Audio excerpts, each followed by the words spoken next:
தமிழகத்தின் நல்லாட்சி நடத்தி கொண்டிருக்கக்கூடிய தமிழகத்தினுடைய முதலமைச்சர் மாண்புமிகு எடப்பாடியார், தமிழகத்தினுடைய துணை முதலமைச்சர் மாண்புமிகு ஓபிஎஸ் அவருடைய நல்லாட்சியுடனும் மற்றும் கூட்டணி கட்சியிலான பாட்டாளி மக்கள் கட்சி, பாரதிய ஜனதா கட்சி, தேசிய முற்போக்கு திராவிடக் கழகம், கொங்கு இளைஞர் பேரவை போன்ற கட்சியுடைய பேராதரவுடனும் உள்ளாட்சி மன்ற தேர்தலில் போட்டியிடுகின்ற வேட்பாளர்கள் மகத்தான வெற்றி பெற இருக்கிறார்கள்.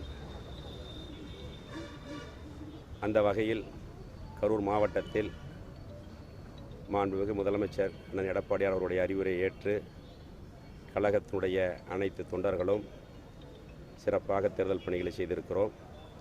இன்று வாக்களிப்பது என்பது ஜனநாயக கடமை. என்னுடைய வாக்குச்சாவடியில் நான் என்னுடைய வாக்கை வாக்களிப்பதற்காக வந்திருக்கின்றேன். அனைத்து பொதுமக்களும் தவறாமல் ஜனநாயக கடமையாற்ற வேண்டும். அப்பொழுதுதான் ஜனநாயகம் நிலைத்து நிற்கும்.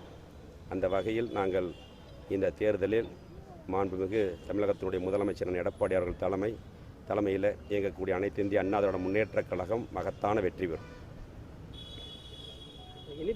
இணைப்பு வாக்காளர் பட்டியல் எதிர்கட்சிகளுக்கு மட்டும் கொடுத்துட்டாங்க, ஆளுங்கட்சிக்கு மட்டும் கொடுத்துட்டாங்க, எதிர்கட்சிக்கு தரல. நைட்டில் புகைப்படமே எல்லாமே வெளியிட்டிருக்காங்க. முறையாக நடக்குமா இணைப்பு அவர் நாளைக்கு தோற்று போயிட்ட காரணம் சொல்லணுங்கிறதுக்காக ஏதோ ஒன்று சொல்லுவார். இணைப்பு பட்டியல் தமிழ்நாடு பூரா கால அவகாசம் இல்லை. கால அவகாசம் குறைவாக இருந்ததுனால நாங்களே போய் தான் பாதி வாங்கணுன்னு வாங்காமல் விட்டாங்க. எங்களுக்கு எல்லா பக்கம் தமிழ்நாடு பூரா அப்படித்தான் இருக்குது. கரூர் மாவட்டத்துக்கு மட்டும் தேர்தல் நடக்கல. தேர்தல் ஆணையம் கரூருக்கு மட்டும் இல்ல, நாங்களே தான் போய் ஒரு 1.5 மணி நேரம் நின்று தான் வாங்கிட்டு வந்திருக்கேன். நானே கூப்பிட்டு கேட்டேன், ஃபோட்டோவே இல்லையே என்ன, அந்த அளவுக்கு டைம் இல்லை அப்படின்னு சொன்னாங்க. அதெல்லாம் அப்படிலாம் ஒன்றும் கிடையாது. அதெல்லாம் ஒன்றும் எந்த விதமான முறைகேடுகளும் இருக்காது. அதே போல் கேமரா மாட்டலைங்கிற மாதிரி கேள்விப்பட்டேன். பதட்டமான வாக்குச்சாவடிகளுக்கு உள்ளாட்சி மன்றத்துக்கு முதன்முறையாக இப்போதான் பதட்டமான வாக்குச்சாவடியில் கேமரா மாட்டியிருக்காங்க, வெப் கேமரா மாட்டி. மற்றது இது வரைக்கும் இல்லை. எம்எல்ஏ இதுலேயே 100% எம்பி எம்எல்ஏ தேர்தலையே 100% மாற்றதில்லை எங்கேயுமே. உங்களுக்கு தெரியாதல்ல ஒன்றும் இல்லை. நீங்கள் எல்லா தேர்தலையும் பார்த்துருக்கீங்க, கூட வர்றீங்க, எல்லாத்துலேயும் ஏதாவது சொல்லணுங்கிறதுக்காக சொல்லலாம். அதெல்லாம் ஒன்றும் கிடையாது.